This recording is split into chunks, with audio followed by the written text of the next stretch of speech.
everyone! Again, welcome back dito sa ating YouTube channel. Again, this is Yana. And today's video, guys, isi-share ko sa inyo yung isang online lending app na though hindi ko siya nire-recommend kasi nga mataas yung interest rate and yung processing fee, pero medyo nakakatuwa lang kasi kahit Saturday and Sunday, nagdi-disburse pa rin sila ng loan proceeds sa mga gustong mag-apply ng loan sa kanila. Yun yung isa sa kinaganda nila. Pero again, hindi ko talaga nire-recommend yung app na ito kasi nga mataas yung mga charges and yung mga fees or processing fee nila. At ang isa pa na medyo nakakatuwa naman sa app na ito ay walang tatawag sa'yo para sa personal verification. Basta once na nasunod mo lahat ng mga process doon sa app nila, kapag qualified ka na mag-loan sa kanila, meron kang matatanggap na messages para i-confirm yung loan mo. Siguro ang isa sa mga nakita ko na maganda sa app na ito ay yung pwedeng i-disburse yung loan via sa mga e-wallets like GCash or pwede rin naman sa mga bank account. By the way guys, ang app na ito ay si Cashbee. Bago ako magkwento sa inyo guys, introduce ko muna kung ano nga ba itong Cashbee app. Si Cashbee ay kagaya din siya ng mga iba't ibang mga online lending app sa Google Play Store na nagpapautang sa mga borrower, sa mga gustong umutang sa mga olas.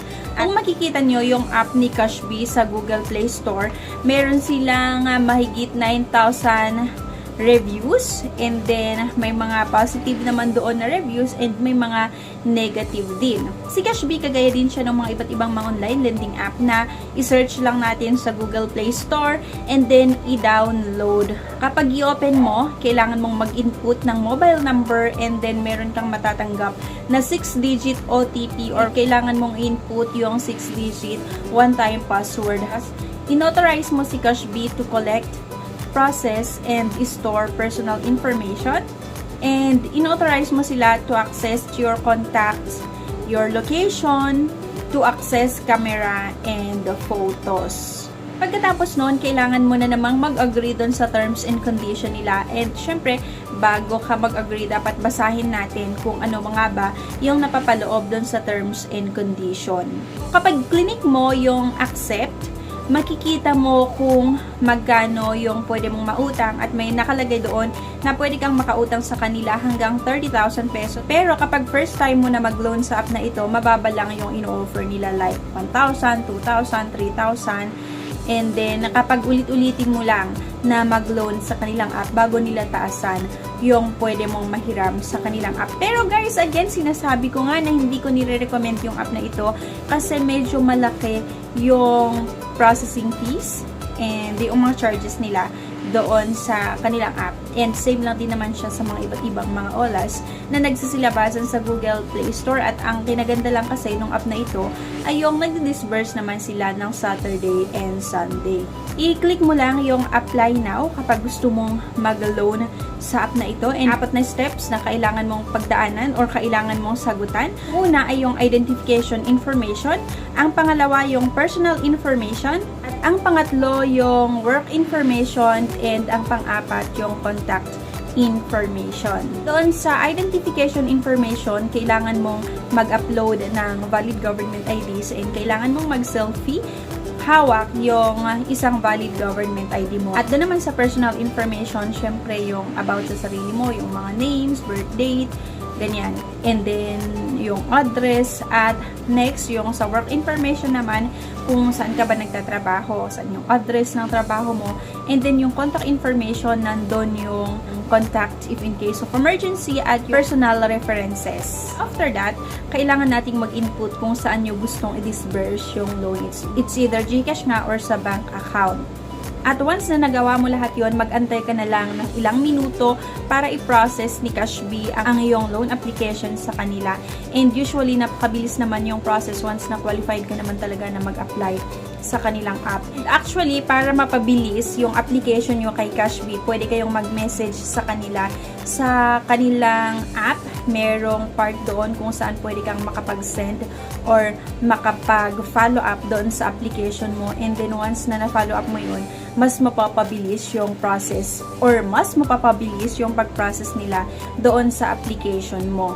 Once na naaprubahan nga yung loan application mo kay Cashbee, makakatanggap ka naman ng message na kailangan mo lang pumunta sa kanilang app at confirm yung inaprubahan nila kung okay lang sa'yo, yung amount, and then yung mga kailangan mong bayaran or yung mga fees and charges nila, i-confirm mo kapag nag-agree ka, and then ilang minuto lang or minsan nga kapag na-confirm mo yung loan mo sa kanila, 1 minuto lang or 2 minuto, dinidisburse nila agad yung loan proceeds doon sa pinili mo na kung saan nila i-disburse nga yung inutang mo.